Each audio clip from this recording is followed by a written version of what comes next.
오늘부터는 이제 여름 훈련 여호수아, 사사기, 룻기에 대한 메시지가 시작됩니다. 근데 여호수아, 사사기, 룻기 이것을 보면 이 세 권의 책이 구약에서 이게 내재적인 의미가 뭐냐 볼 때, 첫째는 그리스도를 위하여 하나님께서 약속하신 땅을 차지하는 것이라고 그랬습니다. 두 번째는 그리스도를 위해서 그리스도를 인류 안으로 모셔올 합당한 사람들을 예비하는 것이라고 그랬습니다. 차지하고 예비하는 것. 여호수아의 중심 사상은 하나님께서 좋은 땅에 관한 약속을 성취하신 것이고, 또 이스라엘 백성이 하나님의 경륜을 수행할 수 있도록 이제 그 거룩한 땅, 장소, 그리스도께서 다시 태어날 장소를 예비하는 거라고 했습니다. 그런데 여기서 볼 때 이제 이 제목이 어디서 나왔냐 하면 여호수아 그 회복역 성경 개요에 보면은 좋은 땅으로 들어감 1장에서 나올 때 하나님께서 여호수아에게 하신 명령과 약속과 격려, 여호수아 1장 1절부터 9절까지 있는 말씀, 그 소제목이 오늘 메시지 1번의 제목이 되겠습니다. 하나님께서 여호수아에게 하신 명령과 약속과 격려입니다. 명령이라고 그럴 때 1장 1절부터 4절까지에 해당된다고 볼 수가 있는데요. 1절에 보면요, 여호와의 종 모세가 죽은 후에 여호와께서 모세를 시중 들던 눈의 아들 여호수아에게 말씀하셨습니다. 눈의 아들은 유다 지파죠. 근데 2절에 보면요, 나의 종 모세가 죽었다. 이제 너와 이 모든 백성은 일어나 이 요단강을 건너 내가 이들 곧 이스라엘 자손들에게 줄 땅으로 들어가라, 이렇게 됐습니다. 이스라엘 자손에게 줄 땅으로 들어가거라, 이렇게 됐습니다. 그러니까 이미 하나님은 이 가나안 땅, 젖과 꿀이 흐르는 가나안 땅을 이스라엘 백성에게 이미 주셨어요, 하나님 편에서 볼 때. 근데 사실 이 가나안 땅은 두 가지 면이 있죠. 긍정적인 면과 부정적인 면, 적적인 면과 소극적인 면이 있는데, 긍정적인 면은 뭐야? 이 땅이 젖과 꿀이 흐르는 땅이라는 것이죠. 놀라운 땅입니다. 그런데 그렇게 좋은 땅이지만 그 땅에 누가 있어요? 7족속이 있는 거죠. 7족속을 지배하고 있는 사탄이 지배하고 있죠. 그래서 소극적인 면에서, 부정적인 면에서는 거기에 사탄이 지배하고 있다는 거예요. 그래서 이 어둠의 세력이 거기에 있기 때문에 그러한 그 사탄이 지배하는 그 땅을 어떻게 하냐, 이 3절에 보면 내가 모세에게 약속한 대로 너희가 발바닥으로 밟는 곳은 다 내가 너희에게 주었다, 이렇게 됐습니다. 2절은 줄 것이다 그랬고 3절은 발바닥으로 밟는 땅을 다 주겠다 그랬어요. 자, 발바닥으로 밟으려면 어떻게 돼요? 그 안에 들어가야 되죠, 가나안 땅에.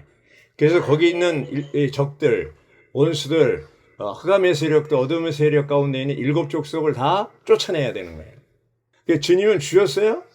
근데 주신 다음에 이스라엘 백성이 할 일은 뭐야? 가서 발로 밟아야 돼요.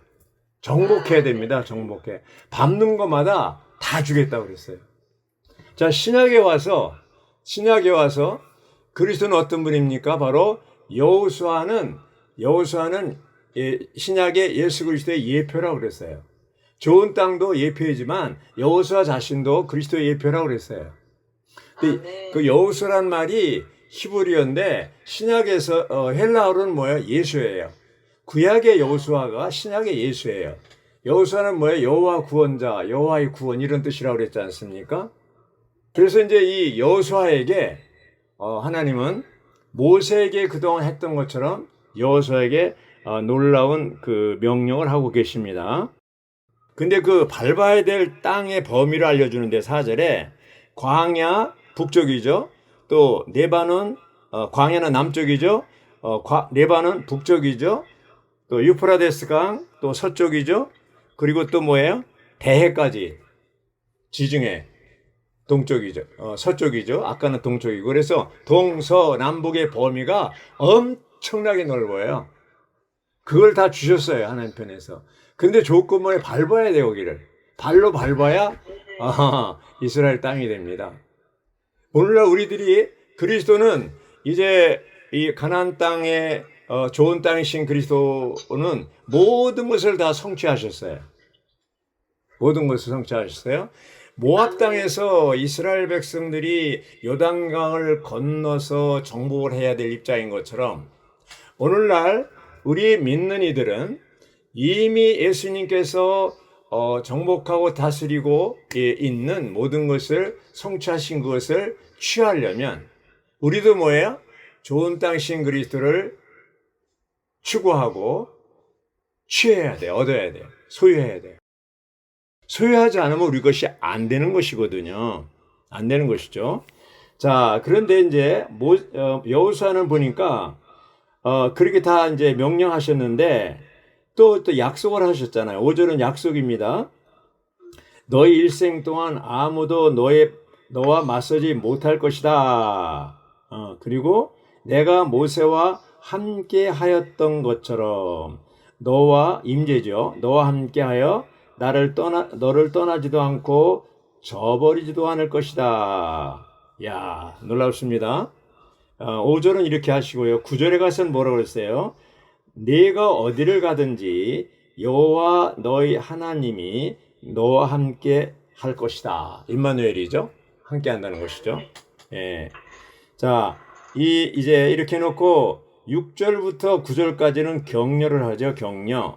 격려를 하는데 왜 이렇게 격려가 필요하냐면 여호수아 입장에서 보면 이게 그렇게 강하지 못하잖아요. 그동안 모세가 다 그 모세의 그늘 아래 있었는데 이제 책임을 자기에게 다 주고 이렇게 명령하고 약속을 했지만 실제로 자기가 200~300만의 이런 놀라운 이스라엘 백성들을 인도하려고 하니까 여러 가지 마음이 어떻게 돼요? 용기도 안 나고 또 약한 상태에 있을 수 있고 두렵고 겁나는 게 있었어요. 그러니까 그 6절에서 또 9절에서 뭐라고 그랬어요? 네 가지예요. 강해져라. 용기를 내라. 두려워 말라. 겁내지 마라. 강해져라. 용기를 내라. 두려워 말라. 겁내지 말라. 이렇게 했습니다. 그건 뭐예요? 여호수아가 강하지 않다는 거죠. 여호수아가 용기가 없다는 거죠. 여호수아가 두려워하고 있다는 거죠. 여호수아가 겁내고 있다는 것이죠. 그렇잖아요. 그러니까 이렇게 해라 하자 격려하잖아요. 그렇죠? 자, 우리 자매님들은 어떻습니까? 지금 상태가? 강합니까? 용감합니까? 용기가 있습니까? 아무것도 두려워하지 않습니까?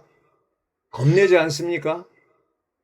예. 그래서 고린도전서 10장 10절에 바울은 고린도 성도들에게 이렇게 격려를 하고 있습니다. 사람이 감당할 수 있는 시험 외에는 어떤 시험도 여러분에게 닥친 적이 없습니다. 감당할 수 있는 시험만 주신다는 거예요. 하나님은 신실하신 분이시므로 하나님이 어떤 분? 신실하셔요. 여러분이 감당할 수 없는 시험을 당하도록 허락하지 않으실 뿐 아니라 시험이 와도 시험과 함께 피할 길도 동시에 마련해서 여러분이 견딜 수 있도록 하십니다. 이렇게 된 거예요. 놀랍지 않습니까? 예. 하나님은 여호수아에게 그렇게 격려하셨을 뿐 아니라, 그렇죠? 이제 오늘날 여호수아를 격려하셨던 그 여호와 하나님이 신약에 와서 육신이 입고 나타나셔서 과정을 거쳐서 생명 주는 영이 되셔서 우리 안에 들어와서 한 영이 됐잖아요. 실제 영이 됐잖아요. 여호수아를 격려했던 그 여호와 하나님이 우리 안에 들어오신 영이고 그 그리스도예요. 우리 안에 들어오셔서 주님은 지금 이제 고린도서 10장 13절에 그렇게 격려의 말을 해주고 있잖아요. 그리고 여기 보면 디모데 후서에 보면요. 1장 1절에 여러분들이 가진 영은 겁내는 영이 아니고 능력의 영이요, 사랑의 영이요, 또 맑은 생각의 영이기 때문에 우리 안에 들어온 생명 주는 영은 겁내지 않는 영이고 능력의 영이고 또 사랑의 영이고 맑은 생각의 영이라고 했습니다. 그분이 구약 시대는 밖에서 여호와 하나님이 여호수아에게 말씀하셨잖아요. 네, 말씀하셨어요. 근데 이렇게 쭉 격려까지 해주시고 8절에 보면요. 8절에 보면 뭐가 있냐면 밤낮으로 읊조려 거기에 기록된 모든 것을 반드시 지켜 준행하여라 그랬습니다. 격려하는데 조건이 있어요. 내가 이렇게 강해지고 용기가 있고 두려워하지 않고 겁내지 않으려면 조건이 있는데 뭐예요? 율법의 말씀을 밤낮으로 읊조리라고 그랬어요. 할렐루야. 반드시 읊조리며 반드시 지키라고 그랬어요. 그러면 어디를 가든지 여호수아 너는 성공할 것이라고 그래요. 어디를 가든지 무엇을 하든지. 자, 자매님들, 우리가 환경에서 악한 자 사탄이 유혹을 하기도 하고 시험도 하고 여러 가지 어려움이 있잖아요. 지금은 우리 개인에게만 있는 게 아니라 온 세계적으로 코로나 바이러스 전염병이 아주 그냥 완전히 혼돈시키잖아요. 4단계가 언제 끝날지도 모르잖아요. 자, 뿐만 아니라 이런 전체적으로 사회에 일어나는, 나라 전체에 일어나는 이런 코로나 바이러스 전염병뿐 아니라 개인적으로도 어려움을 당할 수가 있어요. 환경이 올 수가 있다 이거예요. 그때는 어떻습니까? 개인적으로 환경이 오고 어려웠을 때 우리는 여기 고린도전서 10장 13절에 있는 것처럼 시험이 와도 어떻게 해요? 시험과 함께 또 피할 길을 주신다고 그랬어요. 피할 길을 주신다고 그랬어요. 할렐루야. 그래서 우리는 하나님의 언양 아래 있기 때문에 전적으로 그분의 축복 아래 있습니다. 하나님 우리를 아주 끔찍이 사랑하십니다. 네, 끔찍이 사랑하셔요. 사랑의 영이잖아요. 끔찍이 사랑하셔요. 우리는 많은 경우 나에게 환경이 오고 어려움이 있을 때 하나님이 나를 정말 버렸나 보다, 너무나 미워하시는가 보다 이렇게 생각, 그렇지 않습니다. 주님은 우리의 아담 하와가 실패했을 때, 타락했을 때도 그들은 심판하지 않았습니다. 오히려 구원의 메시지를 주었어요. 하나님이 만든 사람은 너무나 사랑스러운 거예요. 이제 부모들이 자녀를 낳을 때 얼마나 사랑스럽습니까? 자녀가 속을 썩여도 여전히 사랑하지 않습니까? 주님은 우리가 실패하고 딴 길로 가라 그래도 여전히 사랑하십니다. 끔찍이 사랑하십니다. 자, 보십시오. 이제 구약과 신약이 있잖아요. 언약의 백성이라고 그랬잖아요. 구약은 언제부터 시작됩니까? 언제부터 구약이 시작됩니까? 출애굽기 24장 8절에 보면 동물의 피, 황소의 피로 언약을 맺습니다. 그때부터 구약이 시작되는 것이죠. 신약은 또 언제부터 시작됩니까? 마가복음 14장 26절에 보면 동물의 피가 아니고 예수님 자신의 피로 새 언약을 맺습니다. 피로 새 언약을 맺었기 때문에 어떻게 됩니까? 더 이상 유죄 판결이 없고 하나님의 자녀들에 대해서 더 이상 심판도 없으며 더 이상 저주가 없습니다. 다 용서하신 거예요, 피로써. 다 끝난 겁니다. 십자가에서 마지막 운명하실 때 마지막 말이 뭐예요? 다 이루었다가 아닙니까? 사탄도 끝나고 다 끝냈다는 얘기예요. 세상도 끝내고 육체도 끝내고 자아도 끝내고 죄와 죄들도 끝내고 계명의 율법도 끝내고 모든 소극적인 것을 다 끝냈다고 그랬습니다. 우리는 이것을 믿어야 되는 것이죠. 여호수아는 여호와 하나님께서 자기에게 하신 말씀을 가지고 이제는 어떻게 읊조려야 되는 거, 읊조린다 그랬어요. 네, 읊조리는 거예요. 그 말씀을 가지고 자꾸 되뇌는 것이죠. 되새김하고 또 얘기하고. 이렇게 가나안 땅을 정복하기 위해서, 가나안의 7 족속을 물리치기 위해서 하나님은 여호수아를 격려해서 그 땅에 들어가서 어떻게 할 것을 용감해라, 용기를 내라, 예? 두려워하지 말아라. 강해져라. 겁내지 말아라. 그 하나님이 과정을 거쳐서 우리 안에 들어왔다니까요. 우리 안에 들어오셔서 우리에게도 똑같이 말씀하고 계시는 거 아닙니까? 겁내는 영이 아니다. 우리가 받은 영은. 그렇죠. 그래서 우리가 이러한 그 주님의 어려운 환경이나 이런 닥쳐도 두려워할 필요가 없습니다. 두려워할 필요가 없습니다.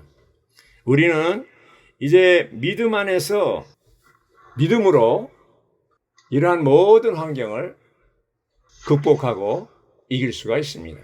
1일자에 보면요. 1일자에 보면 뭐가 나오냐면 여호수아 14장 1절 2절이 나오는데 거기에는 제비 뽑아 여호와께서 그 땅을 나눠주는 거, 할당하는 것이 나오고요.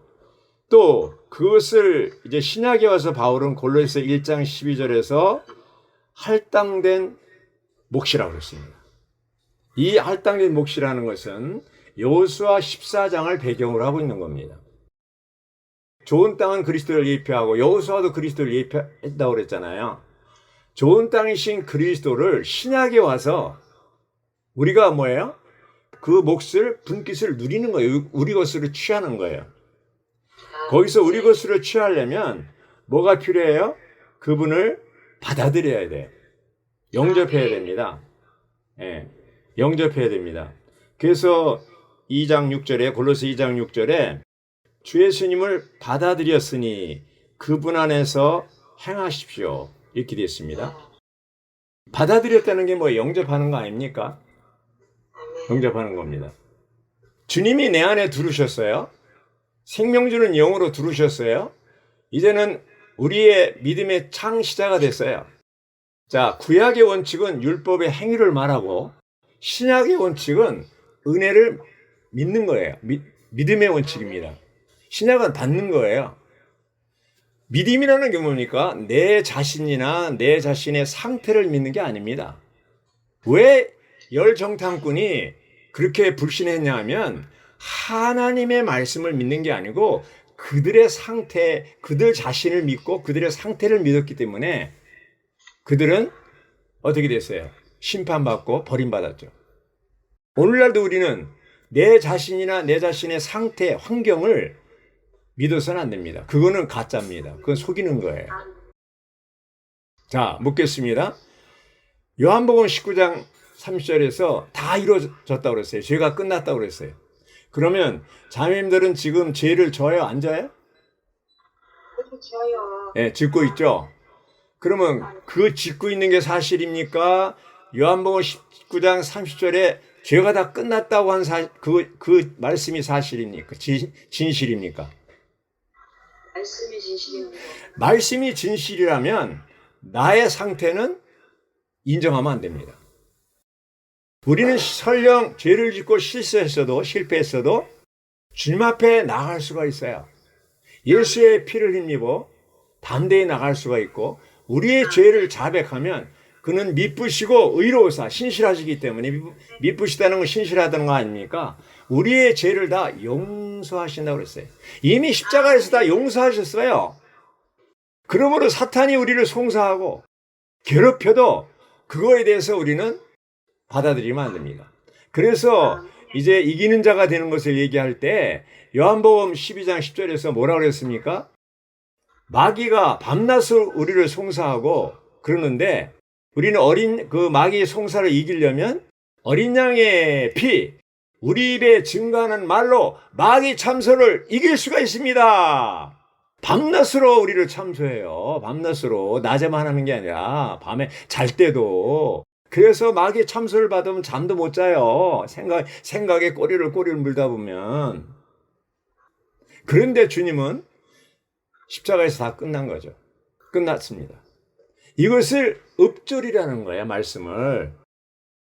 하나님의 말씀을 계속 읍절이라는. 그래서 여기 여호수아 1장 8절에 밤낮으로 읍절인다는 것을 각주를 보면요.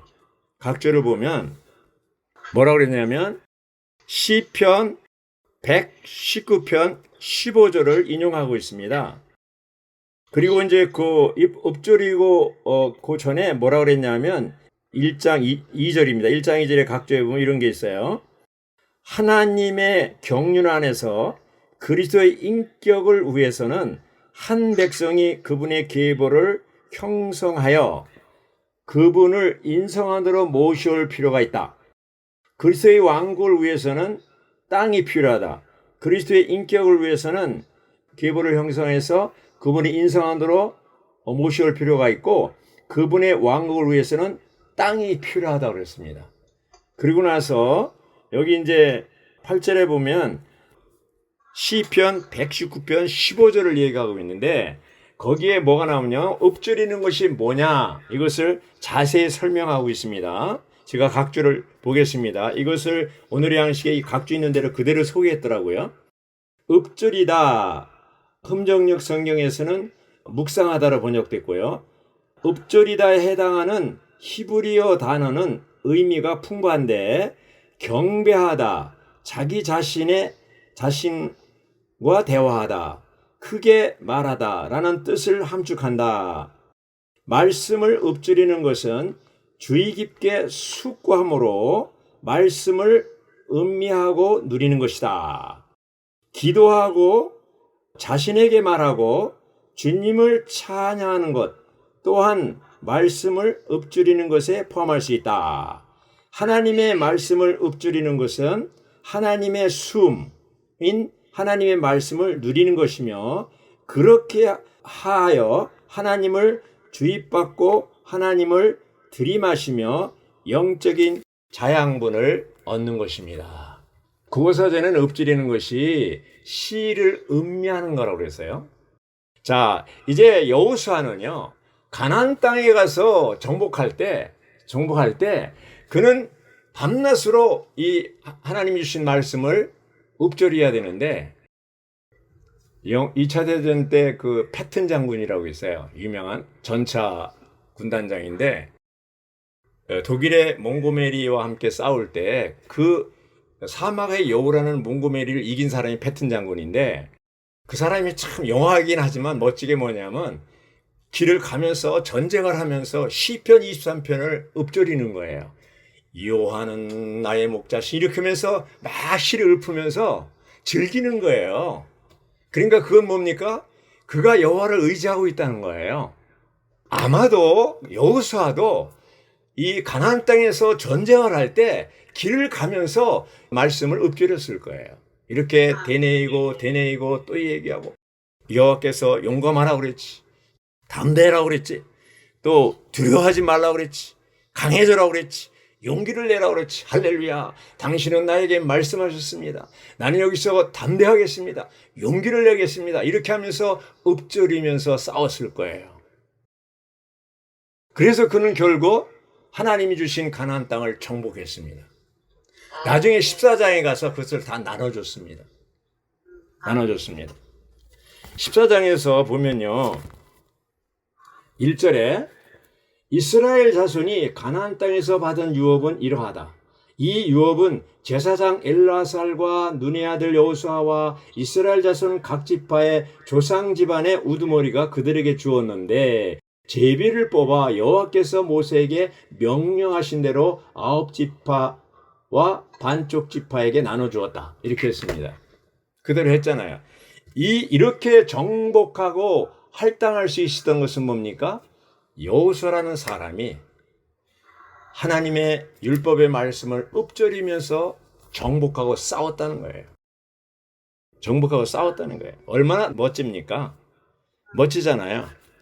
6절에서 1장 6절입니다. 여호수아 그들에게 땅을 그들에게 유업으로 나눠줄 사람은 바로 너희기 때문이다. 이렇게 여호와 하나님은 여호수아 자신에게 말씀하신 거예요. 내가 너에게 관심한다. 너는 용감하고 용기를 내고 강해지고 두려워하지 말고 겁내지 말아라. 내가 너와 함께 있다. 두려워하지 말라. 그러나 조건은 항상 밤낮으로 말씀을 읊조려야 한다. 저도 이제 생활하다 보면 어떤 때 길을 걸어가면서 기도할 때도 있고 또 아침에 기도할 때도 왔다 갔다 하면서 기도하면서 읊조릴 때도 있고 어떤 때는 산보하면서 말씀을 엎드리는 때가 있습니다.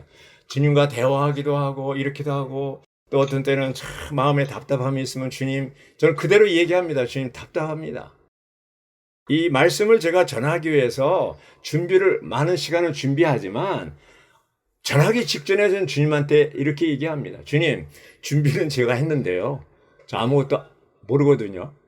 그러니까 제가 말할 때 주님이 저와 임재가 있어서 저와 함께 얘기하셔야 됩니다. 그렇게 하실 거죠. 이렇게 하면서 주님 앞에 엎드리면서 교통하면서 기도하면서 이렇게 하는 것입니다.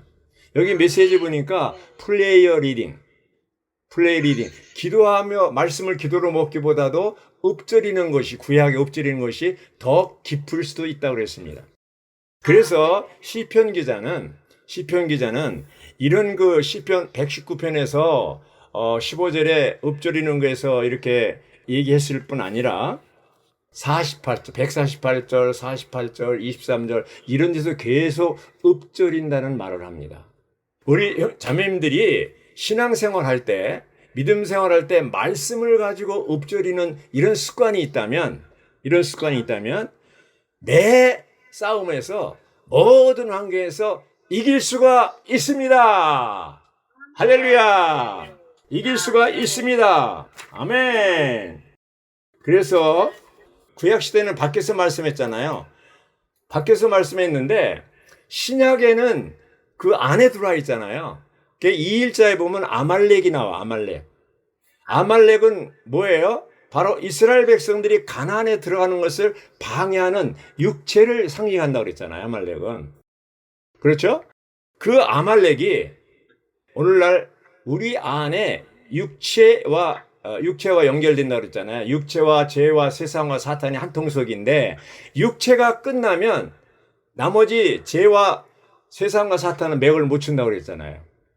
그래서 우리는 육체를 처리해야 돼. 요단강을 건너야 돼. 처리해야 돼요.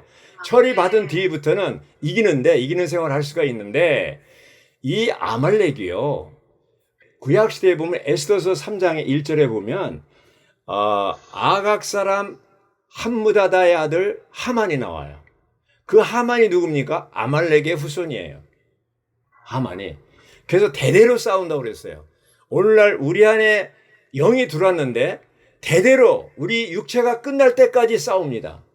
육체와 그 영은 도저히 합할 수도 없고 완전히 대적이에요.